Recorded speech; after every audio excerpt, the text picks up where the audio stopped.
करते हैं कि एक सीजीएम क्या है। ऐसे मामलों को ट्रांसफर कर सकता है जो कि मजिस्ट्रेट द्वारा विचारणीय हो एक जगह से दूसरी जगह। फिर सेकंड वीडियो में हम डिस्कस किया था सेशंस कोर्ट की पावर, कि ऐसे मामले जो कि सत्र न्यायालय द्वारा विचारणीय हो वह एक जिले के एक तहसील से दूसरी तहसील में कैसे ट्रांसफर करवाए जा सकते हैं। आज हम डिस्कस करने वाले हैं सेक्शन 447 जो कि बात करता है हाई कोर्ट की पावर के बारे में, कि हाई कोर्ट अपने राज्य में किस प्रकार एक जिले से दूसरे जिले में केस को ट्रांसफर कर सकती है। और लास्ट वीडियो में हमने एक सब सेक्शन छोड़ दिया था जो था सब सेक्शन 3 ऑफ सेक्शन 448। ये सब सेक्शन छोड़ दिया था हमने क्योंकि सब सेक्शन पूरा आधारित था धारा 447 पर, जो कि हाई कोर्ट की केस ट्रांसफर करने की शक्ति के ऊपर बात करता है। तो आज हम इन सभी उपधाराओं को कवर करेंगे जो कि हमने लास्ट वीडियो में छोड़ दी थी। तो आइए वीडियो स्टार्ट करते हैं। एक बात बताना चाहूंगा कि जो सेक्शन की लैंग्वेज आपको डायरेक्ट में देखने के लिए मिलेगी, मैंने उसे चेंज कर दी है यहाँ पर और बिल्कुल सरल भाषा में आपके सामने लिखा है जिससे कि आपको आसानी से समझ में आ सके। आप चाहें तो डायरेक्ट से कंपेयर कर सकते हैं। तो आइए वीडियो स्टार्ट करते हैं। धारा 447 भारतीय नागरिक सुरक्षा संहिता, मामलों और अपीलों को अंतरित करने की हाई कोर्ट की शक्ति। मतलब ऐसे मामले जो कि आपराधिक मामले हों और ऐसी आपराधिक अपीलों की भी बात चल रही है यहाँ पर। केस तो है ही लेकिन अपील को भी ट्रांसफर कर सकती है हाई कोर्ट। ये सेक्शन इसी बारे में बात करता है। सब सेक्शन 1 है। इस धारा के अधीन हाई कोर्ट के पास यह शक्ति है कि वह अपने स्टेट अर्थात राज्य में किसी केस को एक जिले से दूसरे जिले में ट्रांसफर कर सकती है यदि केस ट्रांसफर कराने के आधार इनमें से हों। पहला है, यदि हाईकोर्ट को लगता है कि केस की सुनवाई ईमानदारी से और पक्षपात रहित ना हो पाए। मतलब मान लीजिए किसी कोर्ट में केस चल रहा है और ऐसा होता है कि भाई वहाँ पे पक्षपात हो रहा है आरोपी या फरियादी के साथ, केस की सुनवाई सही से नहीं हो रही है, तो भी केस ट्रांसफर हो सकता है। कोई कानूनी प्रश्न उठने की संभावना हो। कानूनी प्रश्न अर्थात मान लीजिए कोई कोर्ट है और अपने क्षेत्राधिकार से बाहर जाके कार्य कर रही है। जो बीएनएसएस में शक्तियां प्रदान की गई हैं, भले ही वो मजिस्ट्रेट हो या सत्र न्यायाधीश हो या अतिरिक्त सत्र न्यायाधीश हो, ये क्या है, इन्हें जो शक्तियां दी गई हैं उन शक्तियों के अधीन जाकर ये कार्य करते हैं। तो ऐसी स्थिति भी बन सकती है, तो भी क्या है, केस ट्रांसफर किया सकता है। या फिर बीएनएसएस का कोई उपबंध यह अपेक्षा करता है कि केस ट्रांसफर किया जाना चाहिए या फिर पक्षकारों और गवाहों को सुविधा के लिए या फिर न्याय की उद्देश्य की पूर्ति के लिए। वैसे ऐसा कोई उपबंध तो है नहीं है, यदि हो तो आप कमेंट करिएगा कि बीएनएसएस की धारा कुछ कह रही हो, क्योंकि हमने सिर्फ 4 धाराएं देखी यहाँ पे केस ट्रांसफर से संबंधित। यदि उन धारा के उपबंध यहाँ लागू होते हैं, कोई ऐसी स्थिति बनती है कि भाई केस ट्रांसफर किया जाना चाहिए, क्योंकि 4 धाराओं में यह बात की गई है केस ट्रांसफर से संबंधित,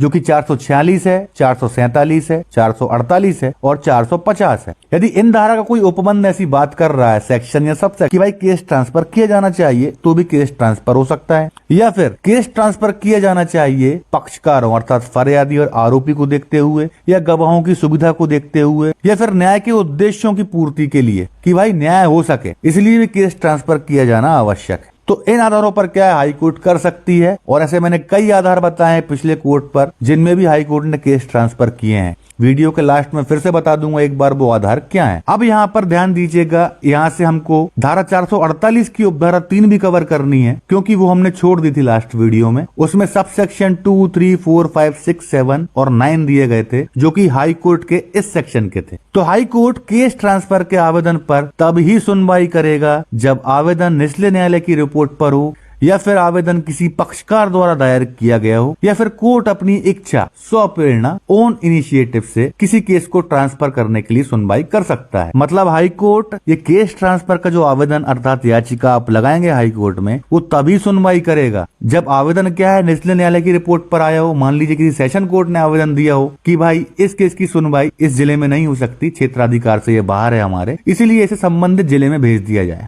इस रिपोर्ट पर। या फिर किसी पक्षकार के आवेदन पर, मतलब केस का पक्षकार फरियादी हो गया, आरोपी हो गया या फिर कोई गवाह, वो आवेदन दायर करें या याचिका दायर करें हाई कोर्ट में केस ट्रांसफर की, या फिर कोर्ट स्वप्रेरणा से, मतलब हाई कोर्ट को लगता है कई क्या है हाईलाइटेड मामले रहते हैं, बड़े वीआईपीस कोई क्राइम कर देते हैं, तो ये क्या है चिन्हित मामले हो जाते हैं, तो हाई कोर्ट ऐसे केसों में क्या है स्वयं संज्ञान ले लेती है, तो अपनी इच्छा से वो क्या है केस को ट्रांसफर कर सकती है। परंतु यहाँ पर ध्यान देने वाली बात यह है कि जब एक ही जिले की एक तहसील से दूसरी तहसील में केस ट्रांसफर करने के लिए हाई कोर्ट में आवेदन तभी किया जा सकता है जब प्रधान जिला एवं सत्र न्यायाधीश द्वारा केस ट्रांसफर करने का आवेदन खारिज कर दिया गया हो। मतलब कि जब आप एक जिले के एक शहर से दूसरे शहर में केस ट्रांसफर करवाने का आवेदन लगा रहे हैं तो हाई कोर्ट में आप तभी लगा सकते हैं आवेदन जब प्रधान जिला एवं सत्र न्यायाधीश ने आपका आवेदन खारिज कर दिया हो। अब मान लीजिए एक जिला है, ये आपको बॉर्डर दिख रही जिले की पूरी, जिले का नाम है नर्मदापुरम और कई तहसील है यहाँ पर। हर तहसील में क्या है, अतिरिक्त जिला एवं सत्र न्यायालय है।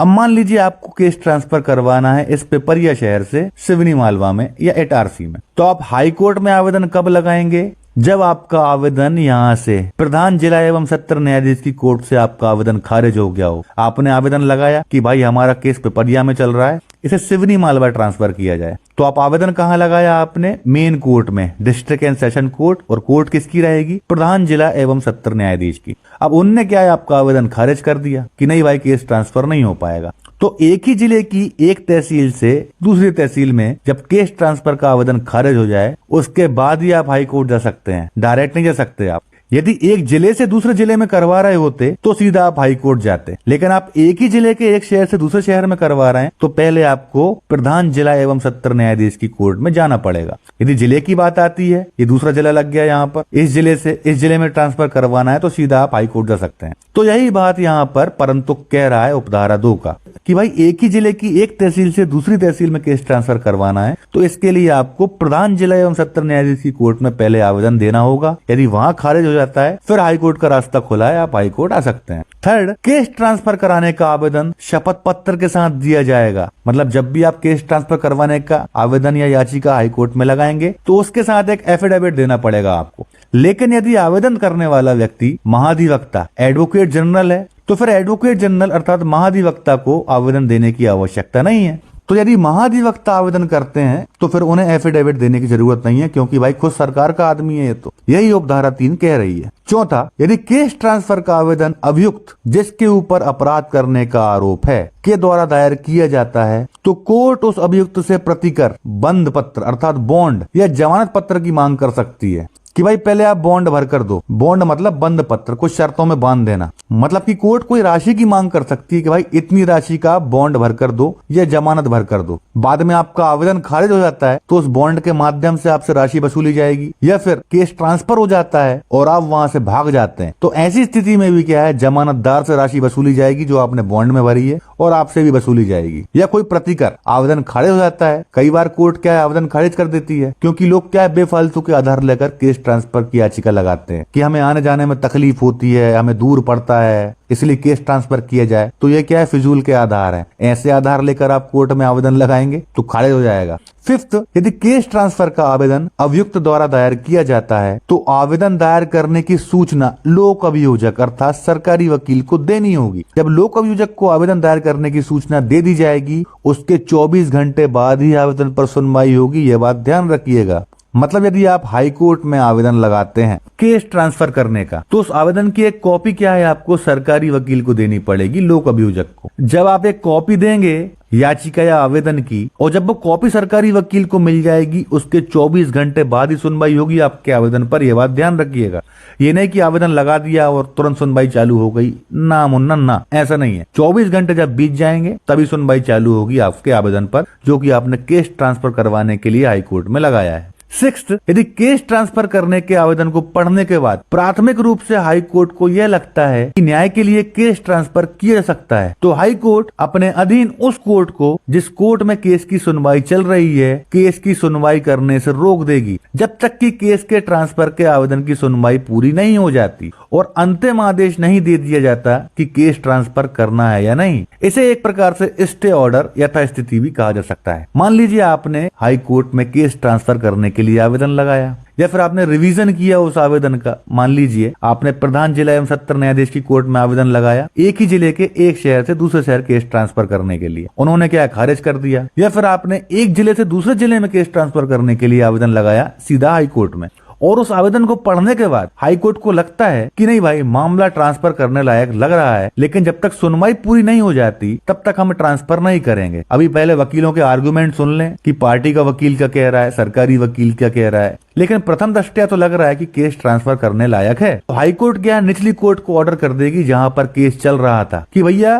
कार्रवाई रोक दो, अब कोई इस केस में कार्रवाई नहीं होगी जब तक कि हम अंतिम आदेश पारित न कर दें कि केस ट्रांसफर करना है या नहीं। तो तो तब तक क्या है, केस की सुनवाई रुक जाएगी, जो कि क्या है, निचली कोर्ट में चल रही है। अब जब आपके आवेदन पर सुनवाई पूरी हो जाएगी और फिर लास्ट में हाई कोर्ट को लगता है कि हाँ यार भाई केस ट्रांसफर कर देना चाहिए, सही आधार लिए हैं, लग रहा है, तो फिर फाइनल ऑर्डर अंतिम आदेश पारित करके हाई कोर्ट क्या है, केस को ट्रांसफर कर देगी। परंतु यदि हाई कोर्ट निचली कोर्ट पर केस की सुनवाई करने से रोक लगाती है तो इससे धारा 346 बीएनएसएस के अंतर्गत निचली कोर्ट के पास यह शक्ति है कि वह अभियुक्त को न्यायिक अभिरक्षा, जुडिशियल रिमांड या जेआर कह सकते हैं, तो न्यायिक अभिरक्षा में भेज सके। हाई कोर्ट के स्टे ऑर्डर से निचली कोर्ट की इस शक्ति पर कोई प्रभाव नहीं पड़ेगा। मतलब कि सेक्शन 346 बीएनएसएस में लोअर कोर्ट के पास यह पावर है कि भले ही भाई हाई कोर्ट ने केस की सुनवाई पर रोक लगा दी है, केस ट्रांसफर की सुनवाई पर, अब जब वो अंतिम आदेश पारित कर दे ट्रांसफर करने का तो हम ट्रांसफर कर देंगे जहां की कोर्ट ने बोलेगी हाई कोर्ट करने का, और नहीं करती तो सुनवाई चालू करने का जब बोलेगी तो हम केस में वापस सुनवाई चालू कर देंगे। लेकिन 336 में हमारे पास पावर है कि जब तक हाई कोर्ट फाइनल ऑर्डर नहीं कर देती तब तक के लिए हम अभियुक्त को क्या है, जुडिशियल रिमांड में जेल भेज दें। तू भैया मुन्ना जेल में रहे, एक काम कर, अब जब तक तेरे आवेदन पर सुनवाई नहीं हो जाती जेल में रहे।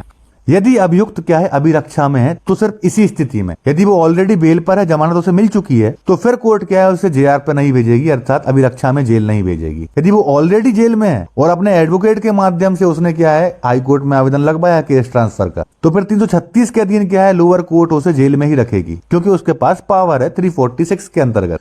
और यदि बेल पर है तो कोई बात ही नहीं है, फिर वो बाहर ही रहेगा। 7, यदि पक्षकार द्वारा आवेदन गलत रूप से या विरोधी पक्षकार को तंग करने के लिए दायर किया गया है तो हाई कोर्ट उस पक्षकार पर जिसने की आवेदन दायर किया था प्रतिकर देने का आदेश कर सकती है, जितना कि केस की स्थिति पर निर्भर करे, जो कि विरोधी पक्षकार को दिया जाएगा। मान लीजिए भाई आपने सामने वाले को परेशान करने के लिए फालतू में केस ट्रांसफर की एप्लीकेशन लगा दी या पेटिशन लगा दी हाई कोर्ट में, जैसा कि मैंने बताया था कि आने जाने में दिक्कत होती है हमको, या हमारा मन नहीं करता वहां आने का, ये फालतू के आधार लिए हैं आपने, कोई सॉलिड रीजन नहीं है आपको केस ट्रांसफर करवाने का, तो इससे यह माना जाएगा कि आपने क्या है, फरियादी पक्ष को या विरोधी पक्षकार, आरोपी भी हो सकता है, सामने वाले को क्या है, तंग करने के लिए आवेदन दायर किया था आपने। तो इसके लिए हाई कोर्ट क्या है, आपके ऊपर प्रतिकर अर्थात जुर्माना लगा सकती है। और जब हाई कोर्ट या सुप्रीम कोर्ट जुर्माना लगाते हैं तो 50-60 हजार या 1 लाख के नीचे बात नहीं होती है, बात ध्यान रखिएगा। तो ऐसा प्रतिकर जुर्माना भी ऐसे व्यक्ति के ऊपर लगाया जा सकता है जिसने क्या है, फालतू परेशान करने के लिए, कोर्ट का समय बर्बाद करने के लिए आवेदन लगाया हो, भले ही वह आरोपी हो या फरियादी हो। फरियादी भी लगा सकता है केस ट्रांसफर करने का आवेदन, आरोपी भी लगा सकता है, गवाह भी लगा सकते हैं, कोई भी हितबद्ध पक्षकार लगा सकता है। 8, यदि हाई कोर्ट अपने अधीन किसी कोर्ट से किसी केस को खुद अपने पास ट्रांसफर करने का कहती है, जिससे कि हाई कोर्ट स्वयं उस केस की सुनवाई कर सके, तो हाई कोर्ट उस केस की सुनवाई वैसे ही करेगी जैसे कि वह दूसरी कोर्ट करती। मतलब यदि हाई कोर्ट को लगता है 100 प्रेरणा से कि भाई ये केस हमारे पास भेजो, इसकी सुनवाई हम करेंगे, जैसे कि नॉर्मल कोर्ट में चलती है, लोअर कोर्ट की मान लें, हाई कोर्ट के नीचे कौन आता है, सेशंस कोर्ट आती है, तो हाई कोर्ट ने क्या है, सेशंस कोर्ट से कोई मामला बुलवा लिया अपने पास कि भाई इसकी सुनवाई हम स्वयं करेंगे, तो हाई कोर्ट को सुनवाई वैसे ही करनी पड़ेगी जैसे कि क्या है, सेशंस कोर्ट करती। भाई गवाह आएंगे, गवाही देंगे हाई कोर्ट में एक एक करके, आवेदन आएंगे, उनका जवाब आएगा, वकील आर्ग्यूमेंट करेंगे, मुल्जिम बयान होंगे, बचाव साक्ष्य होगी, फिर जाके फैसला होगा। तो एक ट्रायल प्रोसीजर जो लोअर कोर्ट अपनाती है वही प्रोसीजर क्या है, फिर हाई कोर्ट को अपनाना पड़ेगा। वैसे हाई कोर्ट ऐसा करती नहीं है, लेकिन यदि करना चाहे तो सब सेक्शन 8 हाई कोर्ट के लिए बनाया गया है कि भाई वो भी कर सकती है ऐसा। 9th है, इस धारा की कोई भी बात बीएनएसएस की धारा 218 पर लागू नहीं होगी। मतलब ये सेक्शन देख रहे हैं हम हाई कोर्ट में एप्लीकेशन लगाने का, केस ट्रांसफर का, इसकी कोई भी बात धारा 218 पर लागू नहीं होगी, यह बात ध्यान रखिएगा। अब 218 में क्या है, बीएनएसएस की धारा 218 की उपधारा 5 में यह बताया गया है, जब कोई न्यायाधीश, मजिस्ट्रेट, लोक सेवक अपने पद पर रहते हुए कोई अपराध करता है तो केंद्र सरकार या राज्य सरकार यह डिसाइड करती है कि इनके केस की सुनवाई कौन सी कोर्ट करेगी। तो इसलिए धारा 447 की कोई भी बात धारा 218 पर लागू नहीं होगी। सरकार आदेश करेगी कि इनकी सुनवाई किस कोर्ट में और कहां होगी। मान लीजिए न्यायाधीश हो या मजिस्ट्रेट हो या कोई सरकारी आदमी हो या अपने पद पर रहते हुए कोई अपराध कारित कर दे। मान लीजिए न्यायाधीश ने कोर्ट में बैठे बैठे फर्जी गवाही करवा दी, गवाह आया ही नहीं कोर्ट और फर्जी गवाही हो गई। इसी प्रकार मजिस्ट्रेट ने करवा दी। देखिए मजिस्ट्रेट वर्ड लिखा है यहाँ पर, किसी भी प्रकार का मजिस्ट्रेट हो सकता है, जुडिशियल मजिस्ट्रेट या फिर एसडीएम, सब डिविजनल मजिस्ट्रेट, या फिर डिस्ट्रिक्ट मजिस्ट्रेट अर्थात कलेक्टर। यहाँ पर ये नहीं लिखा है कि न्यायिक मजिस्ट्रेट प्रथम श्रेणी या द्वितीय श्रेणी, मजिस्ट्रेट वर्ड में सब लोग कवर हो जाएंगे। या फिर कोई लोक सेवक अर्थात सरकारी आदमी, ये कोई अपराध कर देते हैं अपने पद पर रहते हुए, तो फिर केंद्र सरकार या राज्य सरकार डिसाइड करेगी कि भाई इनके केस की सुनवाई कौन सी कोर्ट करेगी। अर्थात ये लोग फिर हाई कोर्ट में आवेदन नहीं दे सकते इस धारा के अधीन कि भाई हमारा केस ट्रांसफर कर दिया जाए वहां पर। केंद्र सरकार या राज्य सरकार जहां बोलेगी वहीं इनके केस की सुनवाई होगी। इसलिए यहाँ पर लिखा है कि इस धारा की कोई भी बात 218 पर लागू नहीं होगी, इन लोगों पर लागू नहीं होगी। कोई अपराध कर दें तो ये केस ट्रांसफर नहीं करवा सकते अपना, जहां सरकार बोलेगी